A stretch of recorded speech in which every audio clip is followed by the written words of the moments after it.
Суроктолорго жооп бербейсизби? Жооп бербейм. Эмнеге? Почему? Лицо, Причины просто ваше скажите. лицо мне не нравится.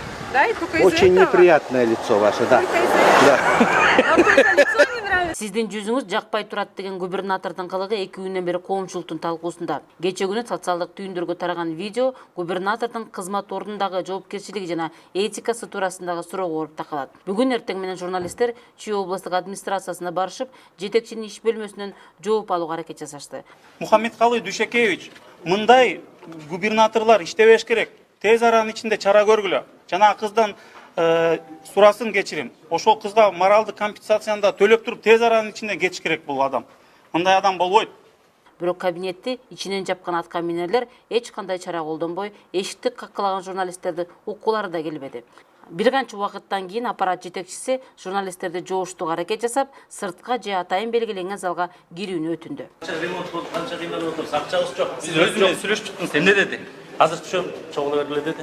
Сиз эмне деп айттыңыз? Ошону айтып коюңуз. Эл күтүп атат дедим, журналисттер күтүп атат. Кечээ берген суроо эме айткан сөзүңө Комментарий берип коюңуз. эми комментарий деп айткан жокмун, ошол боюнча маалымат алабыз депти. Эмне деди ал? Хорошо, макул, мен азыр барам, түшө бергиле деди. Түшпөй баягы убакытты созулуп аткан себеби эмне болуп атат? Жигит, сен да кызык экенсиң. Я. Кыргызстандын жараны журналисттерге чыгып белгилеген областты жетектеп турган киши качып кетчү беле.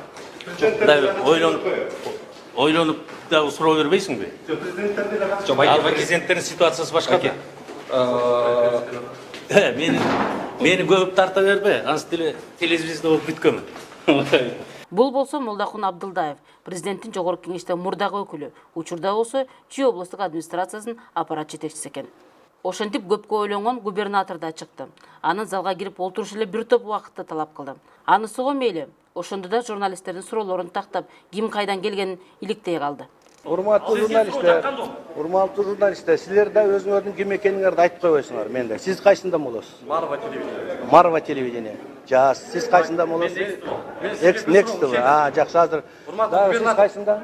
Баарын талдап алган соң губернатор жооп берүүгө өттү. Журналисттен кечирим сурайсызбы деген суроого Абдраимов журналист кыз суроо бергенде үнүн тону жакпады. Ошого жараша жооп узаттым. Ачуусу келгенде күлөрүн айтып, кечирим сурабасын кошумчалады. Айттым, өңүң жакпай атат дедим. Мен анын өңү мага жакпайт, менин өңүм мага жакпайт дейм ал. Турмушта. Анан бурулуп кетип калдым. Ошол жерде аябай эле нервиштетип жүргөн. Мен нервиштеткенде күлөм өзүмчү, ыйламап коем. Нервиштеткенде күлөм мен чыны менен. Ар нерсени ирония менен кабыл алам да. Анан кийин Нет, мен эмчи мени прокурордой сурайт. Аны да ичке кош керек да. Сиз кечирим суроого даярсызбы? Жок. Мен даяр эмесмин. Анткени ал кыз өзү мага катуу айтты, мен тынч жооп бердим. Бүгүн болсо өкмөт башчысы жогорку кызматта иштеген атка минер менен журналисттин ортосундагы болгон окуяга өкүнөрүн айтып, мындай жагдай жалпы аткаруу бийлигине көлөкө түшүрөрүн белгилеп, Абдрайымовдун аракеттерине окуянын чоо жайы толугу менен билгенден кийин гана баа бере тургандыгын билдирди. Журналист менен губернатордун чырынан кийин социалдык түйүндөрдө маалымат булактарында Абдрайымовго байланыштуу маалыматтар менен бөлүшө башташты. Туйгуналы Абдрайымов быйыл 61 жашка чыгат. Чүй областынын Ысык Ата районуна караштуу Нурманбет айылында туулган. Соңку маалыматтарда 3 уулу, 1 кызы бар экендиги айтылат. Атка минер көп жыл ооруканада эмгектенген. 1982 жылы Кыргыз мамлекеттик медициналык институтунун дарыгер хирург адистиги боюнча аяктаган. Кийин медицина илимдеринин кандидаты даражасын алган. Мындан тышкары юрист деген дагы кесиби бар. Алгач шаардык клиникалык тез жардам кызматында Ысык Ата райондук борборлук ооруканасында эмгектенген. Андан кийин Ысык Ата райондук ооруканасынын хирургия бөлүмүнүн башчысы жана башкы дарыгер болгон.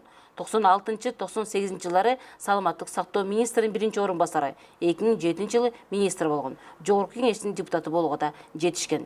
Атка минер 2 жолу шайлоо жана референдум өткөрүү боюнча борбордук комиссиясынын төрагасы да болгон. Негизи эле Абдрайымовдун чоң муштумдугу тууралуу көп айтылып келет. Мисалы, буга чейин белгилүү нарколог Жеңишбек Назаралиевке, депутат Асель Кудранованын жолдошу Мелис Карпбековго, журналист Арслан Сартбаевга кол көтөргөндүгү тууралуу жазылып жүрөт. Эми болсо Мелис Аспековго да ошондой эскертүү бериптир. Анан көрдүңбү? Мелис жөнтүр. Сен бир жолу тияка барып келдиң.